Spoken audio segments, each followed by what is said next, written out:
Greetings, people of the interwebs. You join us walking through the snowy mountains, foresty, woody area. What would you call it? I don't know. Oh, you join us walking through the wintry, snowy, I don't knows, in search of the fabled trolls. Now you might be sceptical about the existence of trolls, but I'm walking alongside one right now, and believe you and me, it is not a pretty sight.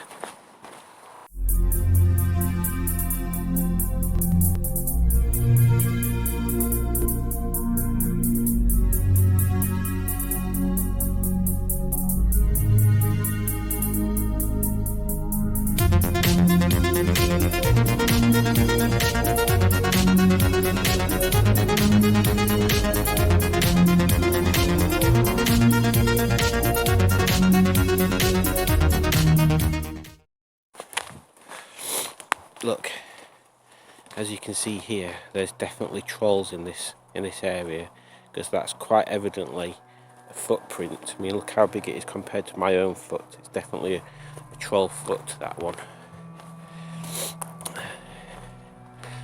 See, more evidence of a troll there. Another footprint. I mean, they could be anywhere. You just wouldn't know until one clobbers you with a log, and then you end up just being jam on the floor. Imagine that, troll jam. I found another clear evidence of troll habitation in this area. It's a little known fact that trolls are actually, contrary to popular belief, are actually very clean inhabitants. And we're stood right now at the side of a troll foot spa. So trolls would walk down from the top area down into this area down here, lean against a tree. In fact, I'll show you.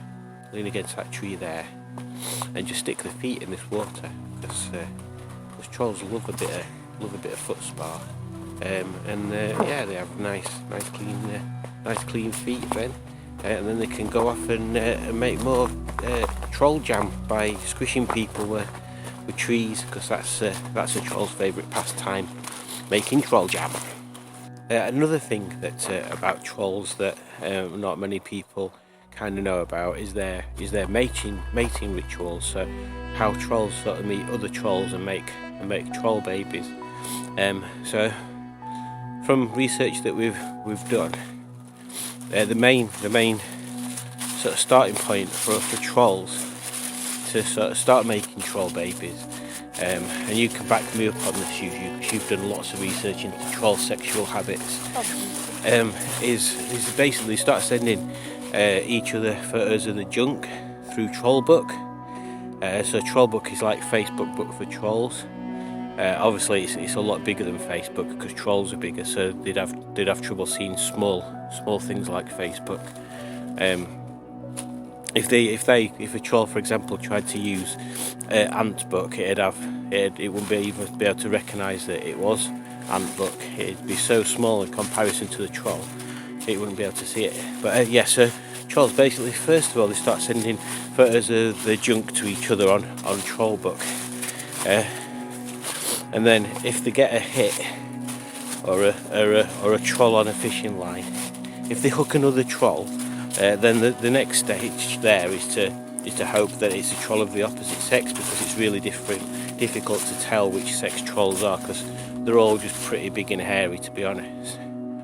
And then if it sort of gets past stage 2, then they organise a hookup, and it'll be an area quite like this that they'd hook up in. They'd find a bit of a glade, somewhere private, but obviously big enough for them to get it on, and then yeah, they go ahead and make some troll babies, and then them troll babies grow up and start their own Trollbook pages, and the circle of life continues. Yeah, that's right, isn't it? Yeah, absolutely. So here's another sort of small piece of evidence that you might have seen all the time, but never realised what it actually is. It's a bit of an clandestine sort of sign, I suppose. So it says, please keep your dog on a lead due to sheep grazing. So sheep grazing is actually a term, like a secret term for angry trolls. So you don't want to be having your dog running around where there's angry trolls, because it can only infuriate them further, and then you get sort of a repeat of what happened in 1974 in Sussex, where there was a group of trolls, and one of them got more angry because of some dogs running around, and then that made another couple of trolls angry, and then there was a couple of trolls doing the troll book meet up, and they got really angry about being interrupted, and then they flattened a whole village, but the government covered it up, and if you look for the village of Gladstone on the Mary now, you'll not find it on any maps or anything like that, because they've kind of erased it from history, and that's why, because there was evidence of trolls. So just if you see that sign, just be aware. Even if you don't have a dog, be careful, because there's angry trolls around. Hey, that's prime troll country.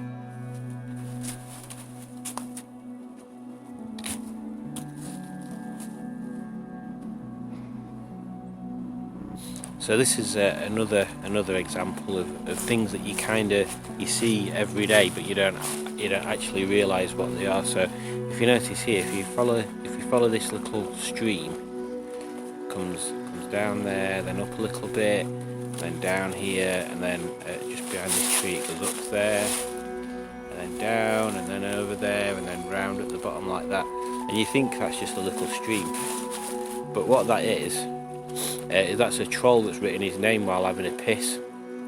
His name's obviously Bleh! As you can see, it says Bleh! There.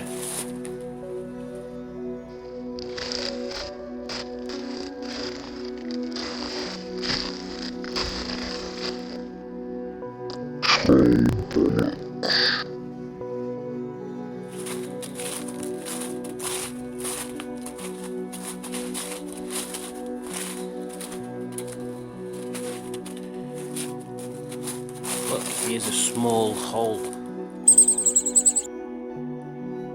Literally nothing to do with trolls.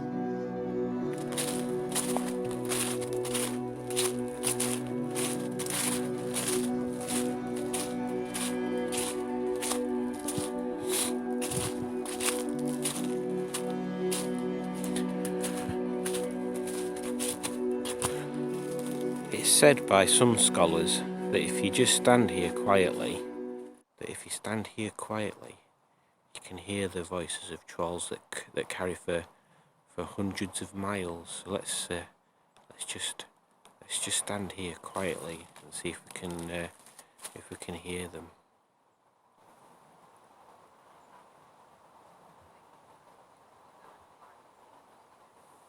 I think I can hear one.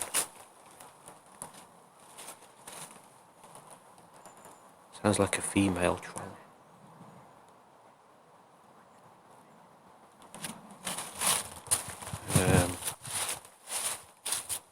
Oh, it's fucking people. So I've managed to get hold of some special troll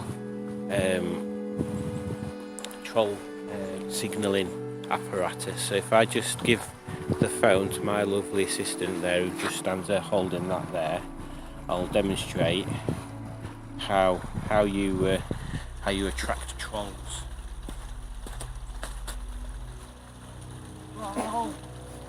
Oh.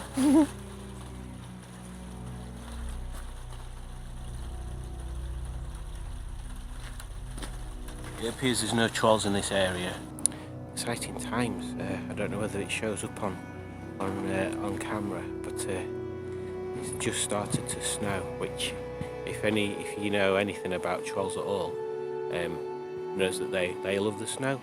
That's why you always find them in like cold countries and mountains and stuff like that. So hopefully any time now we'll witness a troll. In fact, I might set the camera up on like a time-lapse thing just to see if we can capture one. See what happens.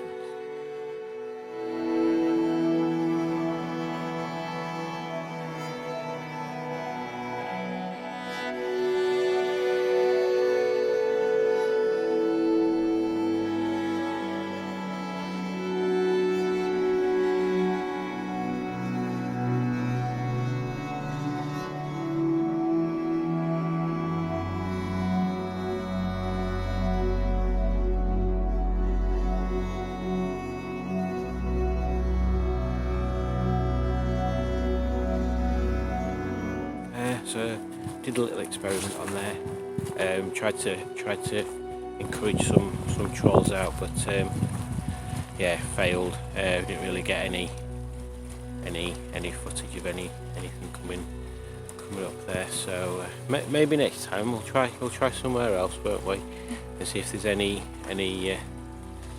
higher chances elsewhere. I think probably like sort of closer to Stocksbridge maybe is where we get more.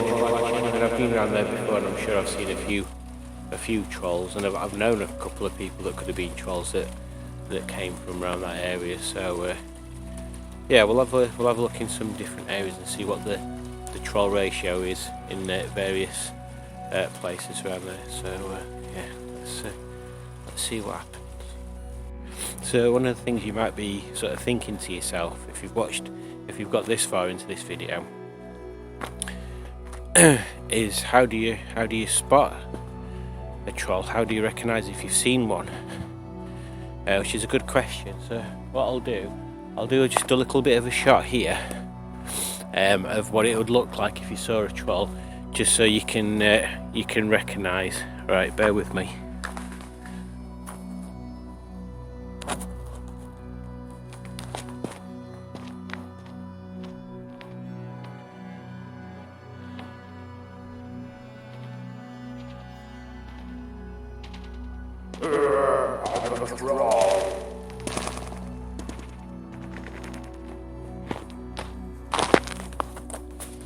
So hopefully that should give you an idea of what it'd look like if you saw a troll. So next time you get any sort of sensation of seeing something similar to what you've just seen, then yeah, in all likelihood you've probably just seen a troll.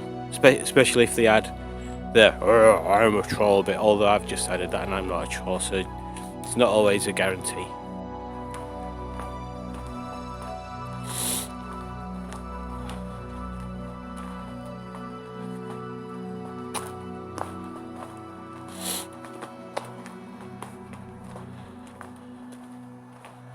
I wonder if a troll's ever applied to be on Big Brother.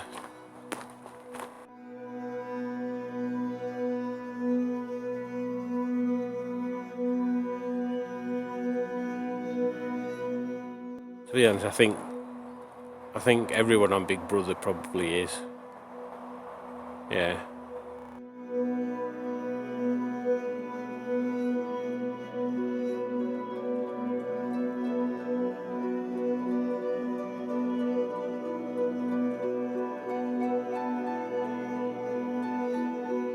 Another seemingly normal everyday thing that you might sort of spot in woods is sort of like piles of like grit and stuff like this. Although that's what you actually think there. What that actually is a dried up pile of troll snot that he obviously must have cleared his nose out while he was walking down this area here, and then after a few months just being left there, it's dried up. But yeah, sometimes there's sort of like horrible troll type diseases in there, so you're probably best not touching troll snot.